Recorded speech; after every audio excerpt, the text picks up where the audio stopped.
नमस्कार। आज हम दिल्ली सल्तनत के इतिहास के एक ऐसे दौर की गहराई में उतर रहे हैं जो उथल-पुथल, महत्वाकांक्षा और बड़े बदलावों से भरा था।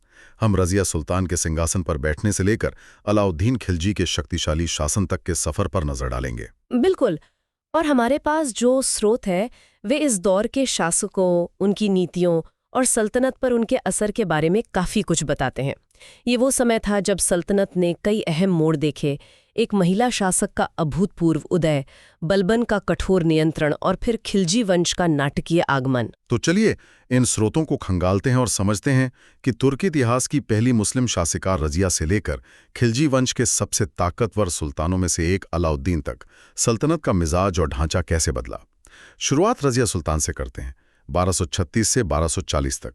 इल्तुतमिश की बेटी, जिन्हें उनके पिता ने ही अपना उत्तराधिकारी चुना था, लेकिन अमीरों ने उनके भाई रुकनुद्दीन फिरोज को गद्दी पर बिठा दिया। हाँ, लेकिन रुकनुद्दीन तो बिल्कुल अयोग्य साबित हुआ और दिल्ली की जनता और कुछ अमीरों के समर्थन से रजिया ने सत्ता हासिल कर ली।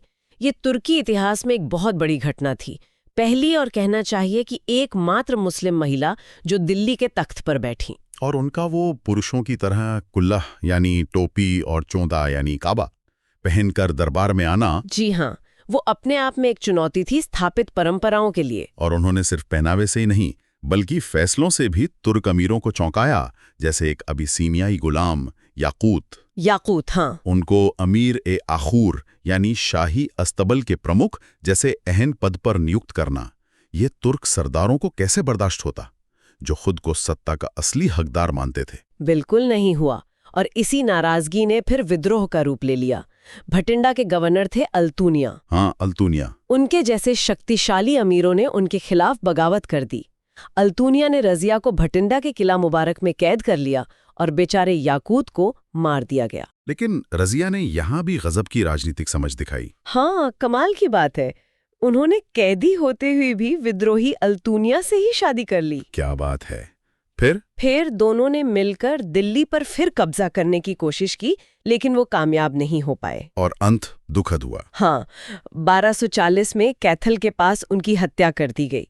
इतिहासकार मिनहाज उस सिराज ने जो लिखा है ना, हाँ, वो टिप्पणी बहुत मशहूर है कि उसमें शासक के सभी गुण थे सिवाय इसके कि वो एक महिला थी।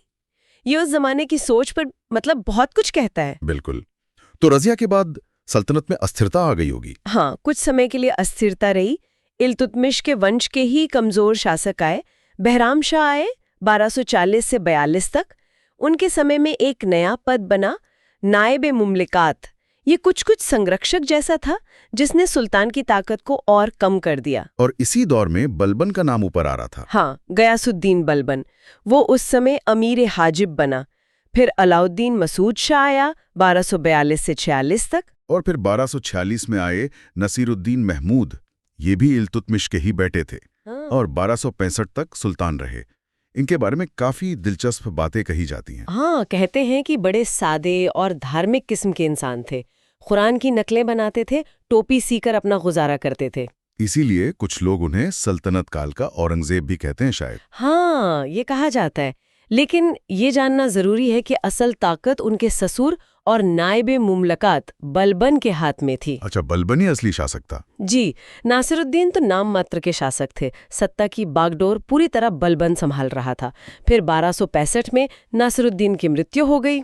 और फिर वही हुआ जिसका अंदाजा था, बलबन खुद सुल्तान बन गया। हाँ, 1266 में बलबन, जिसका असली नाम बहाउद्दीन था और जिसे नासिरुद्दीन ने उलुग खां की उपाधि दी थी, वो खुद सुल्तान बन गया गयासुद्दीन बलबन के नाम से। 1266 से 1287 तक ये एक नया दौर था। के लिए ठीक नहीं है। उसने सुल्तान के पद की प्रतिष्ठा और शक्ति को दोबारा स्थापित करने पर बहुत जोर दिया। अपनी हैसियत बढ़ाने के लिए उसने कुछ खास किया। हाँ, उसने खुद को ईरान के पौराणिक नायक अफरसियाब का वंशज बताया। ये एक तरह से अपनी सत्ता को वैधता दिलाने की कोशिश थी कि वो कोई मामूली आदमी नहीं है। और ये प्रतिष्ठा उसने स्थापित कैसे की? दरबार में क्या बदलाव किए? दरबार में तो उसने बहुत कठोर अनुशासन लागू कर दिया। हंसी मजाक बंद, ईरानी राज दरबार की नकल पर सिजदा, घुटनों के बल झुकना। हाँ, और पाबोस यानी सुल्तान के पैर चूमना, ये प्रथाएं शुरू की। फारसी त्योहार नवरोज भी मनाना शुरू किया। खुद को भी बड़ी उपाधियां दी। जी, वो खुद को नियामत खुदाई कहता था, यानी ईश्वर का प्रतिनिधि, और जिल्ले इलाही यानी ईश्वर की छाया। मकसद साफ था, सुल्तान सबसे ऊपर है, ईश्वर जैसा। लेकिन सिर्फ दिखावे से तो काम नहीं चलता। जो अमीर उमरा शक्तिशाली थे, उनका क्या किया? वो चालीसा गुट का। सही सवाल है। बलबन ने इल्तुतमिश के बनाए शक्तिशाली तुर्क सरदारों के गुट तुर्कान चहलगानी, जिसे चालीसा भी कहते हैं, उसे खत्म कर दिया। क्यों? क्योंकि वो सुल्तान के लिए एक तरह का खतरा बन सकते थे। वो बहुत ताकतवर हो गए थे। और विद्रोहियों के खिलाफ? दिल्ली के पास मेवात के जो विद्रोही थे, मेवाती, उनके खिलाफ उसने बहुत क्रूर लौह एवं रक्त की नीति अपनाई। मतलब विद्रोह को पूरी निर्ममता से कुचलना, कोई रहम नहीं। प्रशासन और सेना पर भी तो ध्यान दिया होगा। बिल्कुल। सेना को मजबूत किया, एक अलग सैन्य विभाग बनाया, दीवाने अर्ज, और राज्य में व्यवस्था बनाए रखने और अमीरों पर नजर रखने के लिए एक जबरदस्त गुप्तचर विभाग बनाया, बरीदे मुमालिक। जासूस? हाँ, उसके जासूस हर तरफ फैले हुए थे। कोई भी अमीर जरा भी सर उठाता तो खबर सुल्तान तक पहुंच जाती थी। बंगाल में एक बड़ा विद्रोह हुआ था उसके समय। हाँ, 1279 में बंगाल का सूबेदार था तुगरिल बेग। उसने विद्रोह कर दिया। बलबन खुद सेना लेकर गया और उसे इतनी बेरहमी से कुचला कि एक मिसाल बन गई। फिर अपने बेटे बुगरा खां को वहां का गवर्नर बनाया। ये एक संदेश था कि सुल्तान के खिलाफ बगावत बर्दाश्त नहीं की जाएगी। बिल्कुल।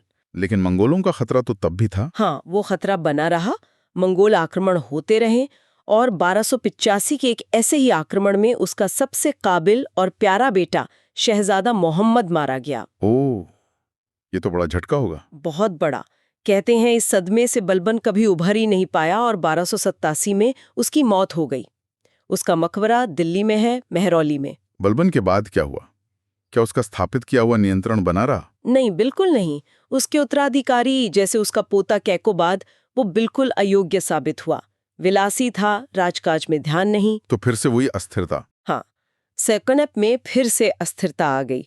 कैकोबाद के बाद उसका छोटा बेटा क्यूमर्स कुछ समय के लिए सुल्तान बना, जो गुलाम वंश का आखिरी शासक माना जाता है। और यहीं से मंच तैयार हुआ खिलजी क्रांति का। बिल्कुल, खिलजी क्रांति। यानी गुलाम वंश का अंत और खिलजी वंश की शुरुआत। ये कैसे हुआ? कौन थे ये खिलजी? खिलजी सरदार बलबन के समय से ही सेना में अहम पदों पर थे, लेकिन उन्हें तुर्क अमीर उतना ऊंचा नहीं मानते थे।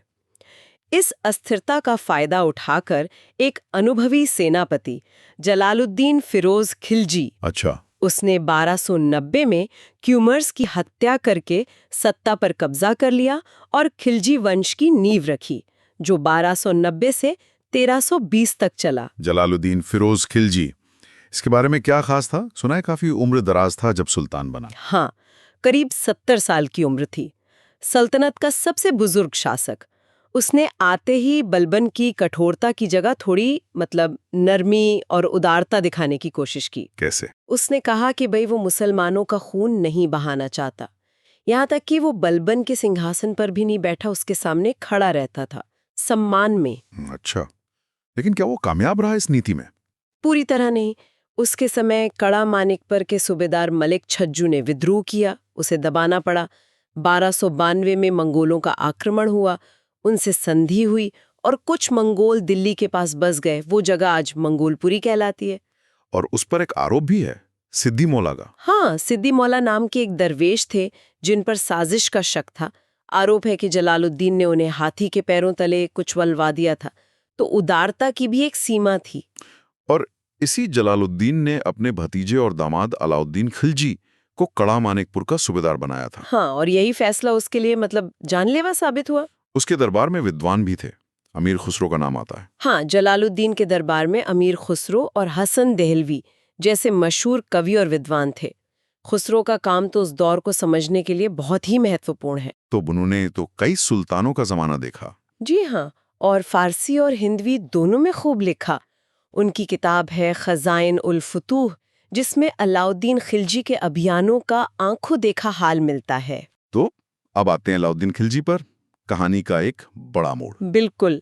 1296 में अलाउद्दीन ने दक्षिण में देवगिरी पर हमला करके बेशुमार दौलत लूटी थी। जलालुद्दीन की इजाजत के बिना? हाँ, इजाजत नहीं ली थी और इसी दौलत के दम पर उसने सेना खड़ी की और फिर कड़ा में गंगा किनारे जब जलालुद्दीन उससे मिलने आया तो धोखे से अपने चाचा और ससुर की हत्या कर दी। जी हाँ, और फिर दिल्ली आकर खुद सुल्तान बन गया। अलाउद्दीन खिलजी का शासनकाल 1296 से 1316 तक सल्तनत के इतिहास में एक बिल्कुल नया अध्याय था। अलाउद्दीन खिलजी नाम सुनते ही एक विजेता और एक बेहद कठोर शासक की छवि उभरती है। उसने उपाधि भी ली थी, सिकंदर-ए-सानी। हाँ, यानी दूसरा सिकंदर। उसका असली नाम अली गोशास्प था। वो बहुत ही ज्यादा महत्वाकांक्षी था और दिल्ली सल्तनत का वो पहला सुल्तान था जिसने एक विशाल स्थायी सेना रखी, मतलब एक स्टैंडिंग आर्मी। कहते हैं उसके पास सल्तनत काल की सबसे बड़ी सेना थी। हाँ, ये कहा जाता है। और उसके पास उलूग खां, नुसरत खां, जफर खां और मलिक काफूर जैसे बहुत ही काबिल सेनापति थे। जफर खां का नाम तो मंगोलों के खिलाफ सुना है। हाँ, जफर खां मंगोलों के खिलाफ लड़ाइयों में बहुत कामयाब रहा, लेकिन एक युद्ध में मारा भी गया। पर उसकी बहादुरी के चर्चे बहुत थे। और मलिक काफूर, वो तो गुजरात अभियान में मिला था ना? जी हाँ, 1297 का गुजरात अभियान। वहां नुसरत खां ने उसे 1000 दीनार में खरीदा था, इसीलिए उसे 1000 दीनारी भी कहते हैं। अच्छा। गुजरात के राजा कर्णदेव तो भाग गए। उनकी पत्नी कमला देवी से अलाउद्दीन ने बाद में शादी कर ली और ये काफूर ये बाद में अलाउद्दीन का सबसे भरोसेमंद सेनापति बना, खासकर दक्षिण भारत के अभियानों के लिए। उत्तर भारत में उसकी और कौन सी बड़ी जीतें थी? रणथंभौर और चित्तौड़ का जिक्र तो बहुत होता है। हाँ, रणथंभौर पर 1301 में हमला किया। वहां के शासक हम्मीर देव चौहान ने बहुत कड़ी टक्कर दी, लेकिन आखिरकार किला जीता गया। इसी अभियान में नुसरत खां मारा गया था और राजपूत महिलाओं ने जौहर किया। और चित्तौड़ 1303 का अभियान? वो राणा रतन सिंह के खिलाफ था। इसी से रानी पद्मिनी की कहानी जुड़ती है। हालांकि उसका विस्तार से वर्णन मलिक मोहम्मद जायसी ने लगभग 200 साल बाद अपनी किताब पद्मावत में किया। अच्छा, तो कहानी बाद में लिखी गई? हाँ, काफी बाद में। चित्तौड़ जीतने के बाद अलाउद्दीन ने उसका नाम बदलकर अपने बेटे खिज्र खां के नाम पर खिजराबाद रख दिया था। इसके अलावा मालवा, सिवाना, जालौर ये सब इलाके भी उसने जीते। और दक्षिण भारत? अलाउद्दीन शायद दिल्ली का पहला सुल्तान था जिसने दक्षिण में इतनी बड़ी कामयाबी हासिल की। बिल्कुल, और इसका बहुत बड़ा श्रेय मलिक काफूर को जाता है। काफूर ने कहाँ-कहाँ जीत हासिल की? उसने देवगिरी के यादवों को हराया, वारंगल के काकतियों को, कहते हैं कोहिनूर हीरा वहीं से मिला था। अच्छा। फिर द्वार समुद्र के होयसल और मदुरै के पांड्यों को भी हराया। लेकिन यहाँ अलाउद्दीन की नीति थोड़ी अलग थी। क्या? हाँ? मतलब? उसने इन राज्यों को सीधे सल्तनत में नहीं मिलाया, बल्कि उन्हें अपनी अधीनता मानने और सालाना टैक्स देने पर मजबूर किया। उसका मुख्य मकसद था वहां से ज्यादा धन संपत्ति हासिल करना। तो अलाउद्दीन सिर्फ एक विजेता नहीं बल्कि एक चतुर रणनीतिकार भी था। लेकिन उसके प्रशासनिक सुधारों की भी बहुत चर्चा होती है, खासकर वो बाजार नियंत्रण वाली नीति। बिल्कुल, अलाउद्दीन एक बहुत ही कठोर प्रशासक भी था। उसने पहले तो अमीरों की ताकत कम करने के लिए उनके भूमि अनुदान, जिन्हें इक्ता कहते थे, वो छीने और खालसा भूमि यानी जो सीधे केंद्र के नियंत्रण में होती थी उसे बढ़ाया। और शराब पर, जुए पर, अमीरों की आपस की दावतों और मेल मिलाप पर रोक लगा दी। क्यों? ताकि वो लोग मिलकर सुल्तान के खिलाफ साजिशें न कर सकें। और अपनी गुप्तचर व्यवस्था को बहुत ही मजबूत किया। बरीद और मुन्हिज, ये जासूस हर जगह मौजूद रहते थे। और वो बाजार नियंत्रण, मार्केट कंट्रोल पॉलिसी, उसका क्या मकसद था? देखिए, ये उसका सबसे चर्चित और शायद सबसे अनोखा सुधार था। जियाउद्दीन बर्नी ने अपनी किताब तारीख़-ए-फ़िरोज़शाही में इसका बहुत विस्तार से वर्णन किया है। मकसद क्या था इसका? मुख्य मकसद था अपनी विशाल सेना का खर्च नियंत्रण में रखना। उसने दिल्ली में अनाज, कपड़े, घोड़े, गुलाम, मवेशी, लगभग हर जरूरी चीज की कीमत तय कर दी और कीमतें बहुत कम रखीं। बहुत कम? हाँ, ताकि सैनिकों को जो नकद वेतन मिलता था वो कम होने के बावजूद उनका गुजारा आसानी से हो सके और वो एक बड़ी सेना रख सके। इसे लागू कैसे किया? ये तो सुनने में बड़ा मुश्किल काम लगता है। मुश्किल था और इसीलिए सख्ती भी बहुत थी। उसने अलग अलग बाजार बनवाए, जैसे अनाज के लिए मंडी, जिसे शहनाई मंडी कहते थे, कपड़ों और दूसरी महंगी चीजों के लिए सराय-ए-अदल, घोड़ों और गुलामों का अलग बाजार। और इनकी निगरानी? इनकी निगरानी के लिए दीवान-ए-रियासत नाम का एक विभाग बनाया और शहना-अल मंडी, जैसे अधिकारी नियुक्त किए। कोई भी दुकानदार अगर कम तोलता था या ज्यादा कीमत लेता था तो उसे बहुत कठोर सजा दी जाती थी। कहते हैं उतना ही मांस उसके शरीर से काट लिया जाता था जितना उसने कम तौला हो। बाप रे, ये तो बहुत क्रूर था। हाँ, क्रूरता तो थी। जमाखोरी रोकने के लिए सरकारी गोदाम बनाए गए और एक तरह की राशनिंग व्यवस्था भी शुरू की, जिसे हम आज सार्वजनिक वितरण प्रणाली या पीडीएस जैसा समझ सकते हैं। कमाल है, उस जमाने में पीडीएस। और सेना और राजस्व में भी तो बड़े बदलाव किए होंगे। हाँ बिल्कुल, वो पहला सुल्तान था जिसने सैनिकों को नियमित रूप से नकद वेतन देना शुरू किया। इससे पहले जागीरें दे दी जाती थीं। और भ्रष्टाचार रोकने के लिए सेना में भ्रष्टाचार रोकने के लिए उसने 2 चीजें शुरू की। घोड़ों को दागने की प्रथा, दाग, ताकि अच्छे घोड़ों को बार बार दिखाकर भत्ते न लिए जा सकें या उन्हें बदला न जा सके, और सैनिकों का हुलिया लिखने की प्रथा, चेहरा, ताकि सही सैनिकी उपस्थित हो। और राजस्व, टैक्स वगैरह। राजस्व व्यवस्था में भी बहुत बड़े बदलाव किए। उसने पहले तो जमीन की पैमाइश करवाई बिस्वा के आधार पर, और फिर लगान यानी खराज, उपज का सीधा 50% तय कर दिया। 50%? ये तो बहुत ज्यादा है। हाँ, बहुत ज्यादा था। इसके अलावा उसने चराई कर, पशुओं पर, और घरी कर, मकान कर जैसे नए टैक्स भी लगाए। और लूट का माल? लूट के माल, जिसे खुम्स कहते हैं, उसमें भी राज्य का हिस्सा 15 से बढ़ाकर 45 कर दिया, यानी ज्यादातर हिस्सा अब सुल्तान लेगा। गैर मुसलमानों पर जजिया कर भी लगाया। इन सब से राज्य की आमदनी बहुत बढ़ गई। इतने सारे काम और इतना नियंत्रण। निर्माण कार्य भी करवाए उसने कुछ? आर्किटेक्चर? हाँ, करवाए। मंगोलों के हमलों से दिल्ली को बचाने के लिए उसने सीरी का किला बनवाया और उसे अपनी राजधानी भी बनाया। कुतुब मीनार कॉम्प्लेक्स में उसने वो खूबसूरत अलाई दरवाजा बनवाया है। हाँ, वो तो देखा है, बहुत सुंदर है। जी, वो इंडो इस्लामिक वास्तुकला का एक बेहतरीन नमूना माना जाता है। उसने हौज़ अलाई नाम का एक बड़ा तालाब खुदवाया, जिसे आज हम हौज़ खास कहते हैं। 1000 सतून यानी 1000 खंभों वाला महल भी उसी ने बनवाया, और दिल्ली की जमात खाना मस्जिद भी उसी के दौर में बनी मानी जाती है। लेकिन इतना शक्तिशाली शासक भी हमेशा तो नहीं रहा। 1316 में उसकी मौत हो गई। हाँ, कहते हैं जलोदर नाम की बीमारी से, असाइटिस यानी पेट में पानी भर जाना, उससे उसकी मृत्यु हुई। तो ये था रजिया सुल्तान के एक महिला शासक के तौर पर उभरने से लेकर अलाउद्दीन खिलजी के विशाल साम्राज्य और उसके सख्त नियंत्रण तक का सफर। एक तरफ रजिया की चुनौती, फिर बलबन का लौह अनुशासन, और फिर अलाउद्दीन की विजय और उसके वो जबरदस्त लेकिन बहुत कठोर सुधार। बिल्कुल, सल्तनत ने वाकई एक लंबा और बहुत ही उतार चढ़ाव भरा परिवर्तनकारी रास्ता तय किया इस दौर में। इस पूरी चर्चा से कुछ मुख्य बातें क्या निकल कर आती हैं? देखिए, पहली बात तो रजिया का शासन एक साहसिक प्रयास, जिसने स्थापित मान्यताओं को सीधी चुनौती दी, भले ही वो सफल ना हो सका। फिर बलबन का दौर आता है, जिसने सुल्तान की गिरी हुई सत्ता और प्रतिष्ठा को फिर से स्थापित किया, केंद्रीय शक्ति को बहुत मजबूत किया। और फिर अलाउद्दीन, जिसने सल्तनत की सीमाओं को अभूतपूर्व विस्तार दिया, उत्तर से दक्षिण तक, और प्रशासन में, खासकर अर्थव्यवस्था में ऐसे मौलिक सुधार किए जिनका असर बहुत दूर तक महसूस किया गया। उसकी वो बाजार नियंत्रण नीति, भले कितनी कठोर क्यों ना हो, पर उस जमाने में संसाधनों को नियंत्रित करने का एक बहुत ही अनोखा और शायद जरूरी तरीका था। हाँ, ये तो मानना पड़ेगा कि हर शासक ने अपने समय की चुनौतियों का सामना अपने तरीके से किया और सल्तनत को एक नई दिशा देने की कोशिश की। ये दौर सल्तनत के विकास और उसके चरित्र को समझने के लिए वाकई बहुत अहम है। जी हाँ, और यहाँ एक सवाल सोचने लायक रह जाता है जो अक्सर इतिहास में उठता है। अलाउद्दीन की मृत्यु के बाद उसकी इतनी जटिल और केंद्रीकृत बाजार नियंत्रण प्रणाली का क्या हुआ? हाँ, क्या हुआ उसका? स्रोत बताते हैं कि कीमतें फौरन बढ़ गईं, मतलब व्यवस्था ढह गई।